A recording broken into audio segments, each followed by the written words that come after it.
ನಾಳೆ ಸಂಜೆ 4 ಗಂಟೆಗೆ ರಾಜ್ಯದ ನೂತನ ಮುಖ್ಯಮಂತ್ರಿಯಾಗಿ ಡಿ.ಕೆ. ಶಿವಕುಮಾರ್ ಅವರು ಪ್ರಮಾಣ ವಚನವನ್ನು ಸ್ವೀಕರಿಸೋದಕ್ಕಿದ್ದಾರೆ. ಅದಕ್ಕೆ ಬೇಕಾದಂತ ಸಿದ್ಧತೆಯನ್ನ ಸದ್ಯ ಮಾಡಿಕೊಳ್ಳಲಾಗ್ತಾ ಇದೆ. ಡಿ.ಕೆ. ಶಿವಕುಮಾರ್ ಅವರ ಪ್ರಮಾಣ ವಚನದ ಸಂದರ್ಭದಲ್ಲಿ ಅವರ ಜೊತೆಗೆ ಯಾರೆಲ್ಲ ಮಂತ್ರಿಗಳು, ಇದು ದೆಹಲಿಯಲ್ಲಿ ಡಿಸೈಡ್ ಆಗುತ್ತೆ. ಇವತ್ತು ಲೋಕಭವನದಲ್ಲಿ ನಾಳೆ ಸಂಜೆ ಕಾರ್ಯಕ್ರಮ ನಡೆಯುತ್ತೆ. ಮತ್ತೊಂದು ಕಡೆ ದೆಹಲಿಯಲ್ಲಿ ಸಂಪುಟ ರಚನೆಯ ಕಸರತ್ತು ಜೋರಾಗಿದೆ. ಬೆಳಗ್ಗೆ 11 ಗಂಟೆಗೆ ಒಂದು ಮೀಟಿಂಗ್ ನಡೆಯುತ್ತೆ.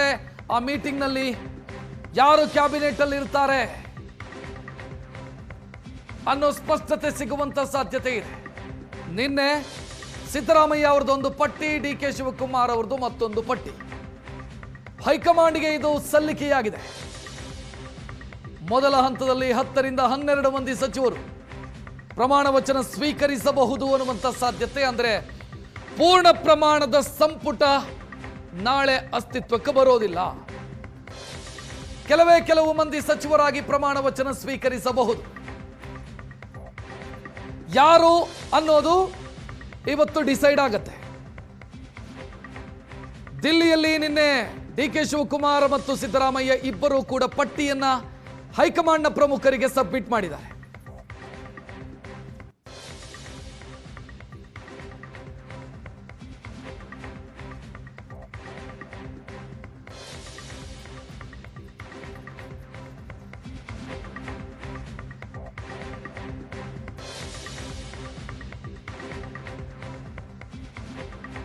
ಹೆಚ್ಚಿನ ಡೀಟೇಲ್ ನೀಡೋದಕ್ಕೆ ನಮ್ಮಿಬ್ಬರು ಪ್ರತಿನಿಧಿಗಳು ರೆಡಿ ಇದ್ದಾರೆ. ದೆಹಲಿಯಲ್ಲಿ ಏನಾಗ್ತಿದೆ ಅನ್ನೋದನ್ನು ವಿವರಿಸೋದಕ್ಕೆ ನಮ್ಮ ಪ್ರತಿನಿಧಿ ಮಂಜುನಾಥ್, ಅದೇ ರೀತಿ ಕರ್ನಾಟಕದ ಬೆಳವಣಿಗೆಗಳ ಬಗ್ಗೆ ಮಾಹಿತಿ ಕೊಡೋದಕ್ಕೆ ಮಾರುತೇಶ್ ರೆಡಿ ಇದ್ದಾರೆ. ಮಂಜುನಾಥ್, ಇವತ್ತು ಡಿಸೈಡ್ ಆಗಬಹುದು ಅಂತ ಯಾರ ಮಾತು ಫೈನಲ್ ಇಲ್ಲಿ? ಅಂದ್ರೆ 11 ಗಂಟೆಗೆ ಮೀಟಿಂಗ್ ಆದ ನಂತರ ರಾಹುಲ್ ಅಪ್ರೂವಲ್ ಮುಖ್ಯ ಆಗತ್ತಾ ಇದಕ್ಕೆ?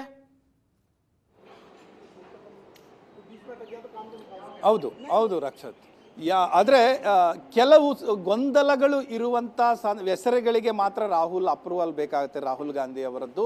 ಆದರೆ ಅದಕ್ಕೂ ಸಂಬಂಧಪಟ್ಟ ಹಾಗೆ ಜೊತೆಗೆ ರಾಹುಲ್ ಗಾಂಧಿ ಅವರಿಂದಲೂ ಕೂಡ 1-2 ಹೆಸರು ಆ್ಯಡ್ ಆಗಬಹುದು. ಯಾಕಂದರೆ ಅವ್ರು ಬ್ರಿಗೇಡಲ್ಲಿ ಕೆಲಸ ಮಾಡಿರೋರು ಇರ್ತಾರೆ, ನೇರ ಟಚ್ಚಲ್ಲಿ ಇರ್ತಾರೆ, ಅಥವಾ ಅವ್ರದ್ದು ನಮ್ಮ ಹೈಕಮಾಂಡ್ದು ಅಂತ ಹಾಕುವಂತಹ ಇಂಥ ವ್ಯಕ್ತಿ ಅಂತ ಮಿನಿಸ್ಟ್ರು ಮಾಡುವಂಥ ಸಾಧ್ಯತೆಗಳಿರುತ್ತೆ.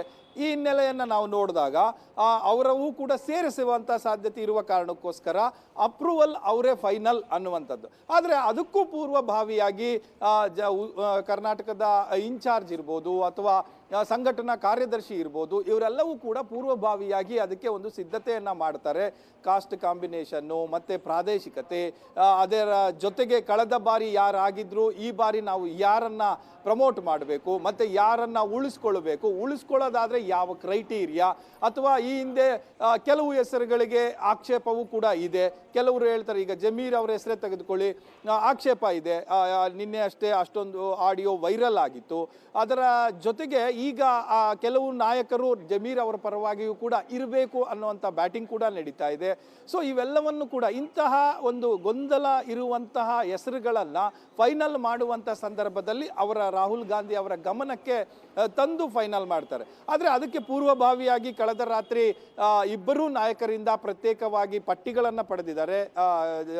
ಇನ್ಚಾರ್ಜು ಮತ್ತು ಸಂಘಟನಾ ಕಾರ್ಯದರ್ಶಿ ಅವರ ಜೊತೆ ಕೂತು ಚರ್ಚೆಯೂ ಮಾಡಿದ್ದಾರೆ ಹೇಗಿರಬೇಕು ಅನ್ನುವಂಥ ಹಿನ್ನೆಲೆಯಲ್ಲಿ. ಈಗ ಆ ಪಟ್ಟಿಗೆ ಅಂತಿಮ ಮುದ್ರೆ ಬೀಳುವುದಕ್ಕೂ ಮುಂಚೆ ಇನ್ನೊಂದು ಸುತ್ತು ಸಭೆ ಆಗುತ್ತೆ. ಅದು AICC ಅಧ್ಯಕ್ಷರ ಮನೆ, ಖರ್ಗೆ ಅವರ ಮನೆಯಲ್ಲಿ ಸಭೆ ಆಗುತ್ತೆ 11 ಗಂಟೆಗೆ. ಆ ಸಭೆಯಲ್ಲಿ ಖರ್ಗೆ ಅವರು ಕೂಡ ಒಂದಷ್ಟು ಆ್ಯಡ್ ಮಾಡಲಿಕ್ಕೆ ಇರುತ್ತೆ. ಯಾಕಂದರೆ ಕರ್ನಾಟಕದವರೇ ಆಗಿರುವ ಕಾರಣಕ್ಕೋಸ್ಕರ ಎಲ್ಲಿಯಾದರೂ ಸೋಷಿಯಲ್ ಇಂಜಿನಿಯರಿಂಗ್ ಮಿಸ್ ಆಗಿದೆಯಾ, ಅಥವಾ ಅವರಿಗೆ ಯಾರನ್ನೋ 1-2 ಅಕಾಮಿಡೇಟ್ ಮಾಡಬೇಕಾಗಿರುತ್ತೆ. ಸೊ ಇವೆಲ್ಲವೂ ಕೂಡ ಫೈನಲ್ ಆಗುವಂಥದ್ದು ಖರ್ಗೆ ಅವರ ಮನೆಯಲ್ಲಾಗುತ್ತೆ. ಅದಾದ ನಂತರ ಅದು ರಾಹುಲ್ ಗಾಂಧಿ ಅವ್ರಿಗೂ ಕೂಡ ಕಳಿಸಲಾಗುತ್ತೆ. ಅಲ್ಲಿಂದ ಮಂಜುನಾಥ್, ಪೂರ್ಣ ಪ್ರಮಾಣದ ಕ್ಯಾಬಿನೆಟ್ ನಾಳೆ ರಚನೆ ಆಗಲ್ಲ. ಮೊದಲ ಹಂತದಲ್ಲಿ ಕೆಲವು ಮಂದಿ ಮಾತ್ರ ಪ್ರಮಾಣ ವಚನ ಸ್ವೀಕರಿಸ್ತಾರೆ. ಅಲ್ಲ, DCM ಏನಾದರೂ ಇರ್ತಾರಾ ನಾಳೆ? ಆ ಕೆಲವೇ ಮಂದಿ ಅಂತ ನಾವು ಇವತ್ತು ಅದನ್ನ 10+1 ಅಥವಾ 11+1 ಅಂತ ನಾವು ಹೇಳ್ತಾ ಇದ್ದೇವೆ. ಆದರೆ ಪೂರ್ತಿಯಾಗಿ ಒಂದು ಸರ್ಕಸ್ ನಡೆಸುವಂಥ ಸಂದರ್ಭದಲ್ಲಿ ಪೂರ್ತಿಯಾಗಿ ನಡೆಸ್ತಾರೆ, ಎಕ್ಸಸೈಸ್ ಮಾಡಿರ್ತಾರೆ. ಯಾಕಂದರೆ ಕಾಂಬಿನೇಷನನ್ನು ಚೇಂಜ್ ಮಾಡಲಿಕ್ಕೆ ಕೆಲವು ಸಂದರ್ಭದಲ್ಲಿ ಆಗೋದಿಲ್ಲ. ಫಸ್ಟ್ ಕೊಟ್ಟು ಸೆಕೆಂಡು ಬೇರೆಯವ್ರನ್ನ ತಂದು ಈ ರೀತಿ ಗೋಜಲ ಆಗೋದಕ್ಕೂ ಮುಂಚೆ ಆಯಾ ಜಿಲ್ಲೆವಾರು ಅವೆಲ್ಲವನ್ನು ಕೂಡ ಈಗಲೂ ಅದು ಎಕ್ಸಸೈಸ್ ಆಗಿರುತ್ತೆ ಅನ್ನುವಂಥದ್ದು AICCಯ ಮೂಲಗಳು ಹೇಳ್ತಾ ಇರುವಂಥದ್ದು. ಆದರೆ ಲೀಸ್ಟ್ ಬಿಡುಗಡೆ ಇನ್ನು ಮತ್ತೊಂದು ಸಾರಿ ಕೂತು ಅದು ಆದಂಥ ಸಂದರ್ಭದಲ್ಲೇ ಆಗುವುದು ಅನ್ನುವಂಥದ್ದು ಎಲ್ಲರಿಗೂ ಕೂಡ ಗೊತ್ತಿರುವಂಥ ವಿಚಾರ. ಇನ್ನು ಅದರ ಜೊತೆಗೆ ಪಟ್ಟಿ ಯಾವ ರೀತಿ ಇರಬೇಕು ಅನ್ನೋ ಒಂದು ರೂಪರೇಷೆಗಳು ಕೂಡ ಈಗ ಆಲ್ರೆಡಿ ಸಿದ್ಧ ಆಗಿದೆ. 11 ಗಂಟೆಗೆ ಅದಕ್ಕೆ ಒಂದು ಶುರುವಾಗುತ್ತೆ ಸಭೆ. ಆ ಸಭೆಯಲ್ಲಿ ಮೂವರು ಸಿದ್ದರಾಮಯ್ಯ ಅವರು, DK ಶಿವಕುಮಾರ್ ಮತ್ತು ಆ ಮೂವರು ನಾಯಕರು ಕೂತು ಒಂದು ಚರ್ಚೆ ಮಾಡ್ತಾರೆ. ಆ ನಂತರ ಫೈನಲ್ ಆಗುತ್ತೆ. ಥ್ಯಾಂಕ್ ಯು ಮಂಜುನಾಥ್ ಮಾಹಿತಿಗೆ.